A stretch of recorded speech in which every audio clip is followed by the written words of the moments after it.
নমস্কার প্রিয় বিয়ার, আপনারা দেখছেন খবর তরঙ্গ। ভারত পাকিস্তানের 4 দিনের সংঘাত দেখিয়ে দিল ভারতে কত বিশ্বাসঘাতক এখনো রয়েছে, যে বিশ্বাসঘাতকরা সবসময় ভারতীয়দের মেরে দিতে উদগ্রীব থাকে। সেই পাকিস্তানের হয়ে, পাকিস্তানের চর হয়ে, পাকিস্তানের আইএসআইয়ের হয়ে কাজ করে যাচ্ছে ভারতীয়দের হত্যা করতে, যেটা অবশ্যই সবথেকে চিন্তাজনক। এজন্যই যে আমরা ভারতীয়রা সেই ভারতীয়দের পাশে বসবাস করছি, যারা বিশ্বাসঘাতকতা করে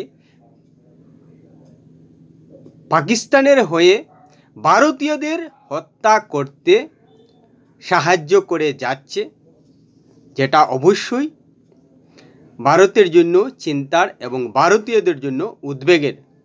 কারণ ভারত পাকিস্তান সংঘাতের সময় থেকে আমরা দেখতে পেয়েছি যে সমাজ মাধ্যমে পাকিস্তান জিন্দাবাদ, পাকিস্তানের গুণগান গাওয়া ভারতীয়দের, যারা ধরেই নেওয়া যায় যে আমাদের মতো দেশপ্রেমিক ভারতীয়দের হত্যা করতে দুবার ভাববেন না পাকিস্তানের সঙ্গে হাত মেলাতে।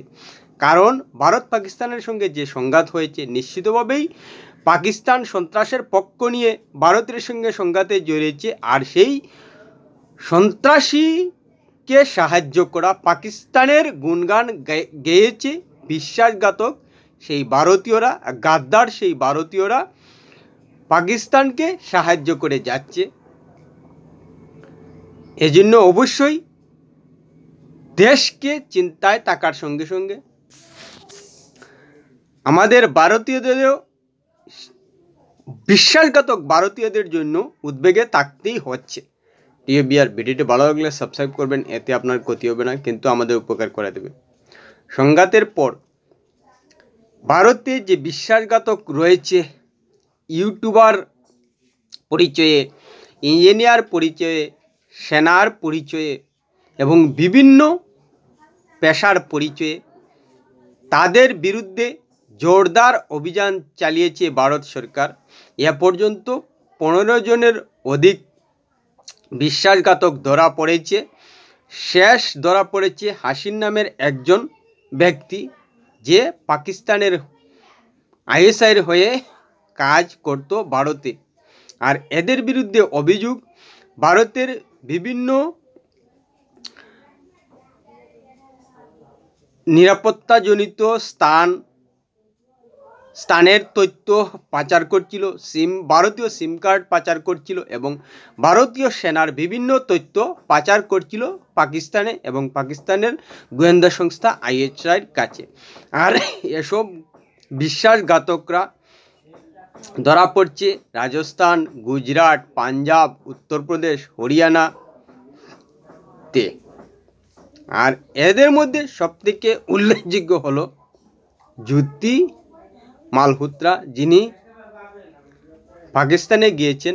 এছাড়া অন্যান্য যেসব নাম সামনে এসেছে, তাদের মধ্যে রবীন্দ্র বর্মা,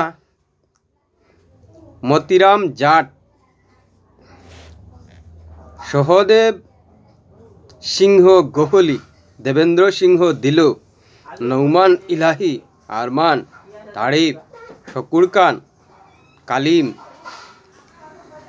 শাহবাজ, মোহাম্মদ মুর্তাজা আলী, হাসিন। এরা কিন্তু ভারতীয় হওয়া সত্ত্বেও তারা পাকিস্তানের হয়ে কাজ করছিল। পাকিস্তান যা চাইছিল তা তথ্য প্রচার করছিল। কিন্তু এরা কি জানে না যে পাকিস্তান ভারতের জন্য কতটুকু ভয়ানক? পাকিস্তান সৃষ্টি হওয়ার পর থেকে আজ পর্যন্ত ভারতের কোনো ভালো কাজ করেনি, মানবতার কাজ করেনি, শুধু ধ্বংস এবং ভারতীয়দের হত্যার কাজই করে গেছে পাকিস্তান। এবং সরাসরি যুদ্ধে না পেরে এবার সন্ত্রাসে ছায়াযুদ্ধ চালিয়ে যাচ্ছে পাকিস্তান। মুম্বাই হামলা যার জ্বলন্ত উদাহরণ, তারপর পুলওয়ামা, তারপর পহেলগাঁও। আর এসব স্থানীয় বিশ্বাসঘাতকদের জন্যই ভারতীয় বিশ্বাসঘাতকদের জন্যই পহেলগাঁওয়ের মতো ঘটনা ঘটাতে পেরেছে পাকিস্তান। এটা অস্বীকার করার জায়গা নেই। পাকিস্তান তাদের মাটিতে বসে কি করে পহেলগাঁওয়ের মতো দুর্গম অঞ্চল বেছে নেয়, চিনে নেয় এবং ঘটনা ঘটাতে পারে। অমরনাথ যাত্রার সময় রাস্তাগুলো কি করে পাকিস্তান থেকে বসে পাকিস্তানিরা জানতে পারে, যার কারণেই পর্যটকদের, পুণ্যার্থীদের হত্যা করে। মুম্বাইয়ে কি করে মুম্বাই বড় শহরকে আজমল কাশ্যপরা ভালো করে চিনতে পারল।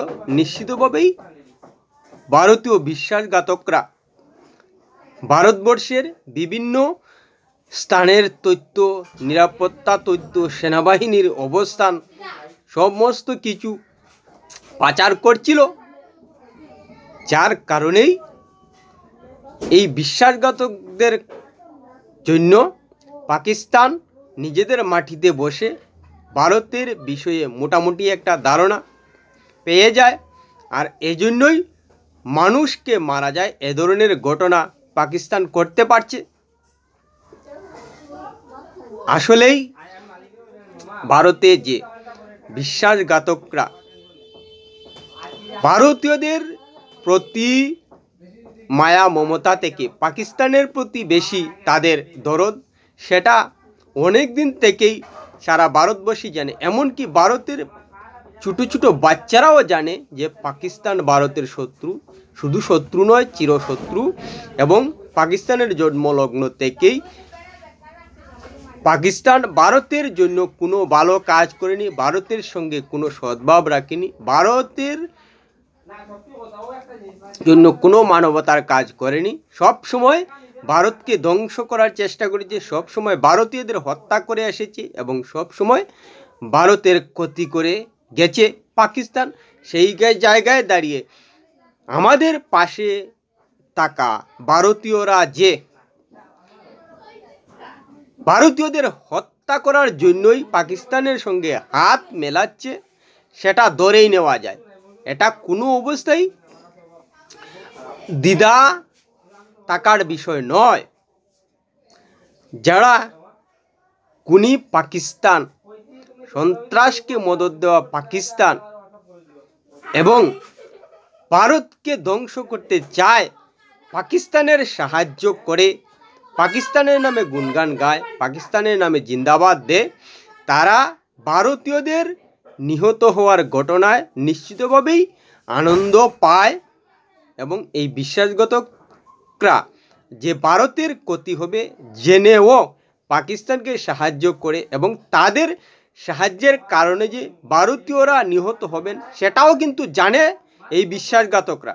তাই ভারত সরকারের কাছে এবং ভারতের স্বরাষ্ট্র মন্ত্রকের কাছে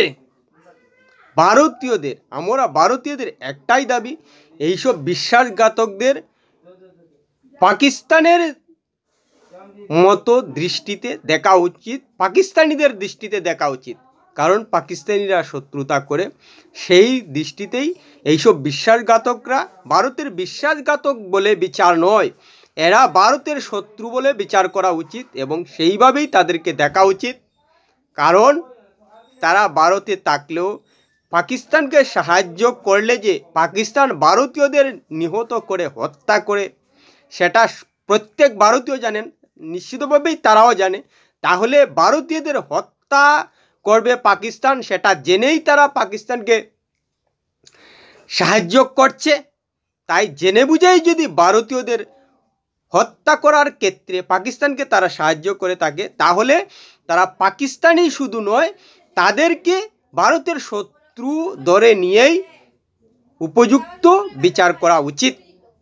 না হলে কোনো অবস্থায় এদের ভারত থেকে নিকেশ করা যাবে না এবং তাদের মানসিকতার পরিবর্তন করা যাবে না, এটা ধরেই নেওয়া যায়। কারণ ভারত পাকিস্তানের সংঘাতের পর আমরা দেখতে পেয়েছি যে কত পাকিস্তানি সমর্থক ভারতে বসবাস করছেন। এর আগে আমরা ভারত পাকিস্তানের ক্রিকেট খেলায় দেখতে পেতাম যে বিশেষ বিশেষ অঞ্চলে পাকিস্তান জিতে গেলে আতশবাজি পাঠাতে, উল্লাস করতে, সেটাকে যেহেতু নিরীহ একটা আনন্দ উল্লাস এবং কারো ক্ষতি হতো না বলে তেমন গায়ে মাখতো না কেন্দ্রীয় স্বরাষ্ট্রমন্ত্রক। কিন্তু এইসব পাকিস্তানি সমর্থক যে প্রয়োজনে ভারতীয় হয়েও ভারতীয়দের হত্যা করতে পাকিস্তানকে সাহায্য করে, সেটা প্রমাণ হয়ে গেছে পহেলগাঁওয়ের ঘটনায়। তাই এদেরকে শুধু চিহ্নিতই নয়, শত্রু চিহ্নিত করেই উপযুক্ত বিচার ভারতীয় দ্বারাই করা উচিত। প্রিয় ভিউয়ার, ভিডিওটি ভালো লাগলে লাইক, শেয়ার, কমেন্ট করবে।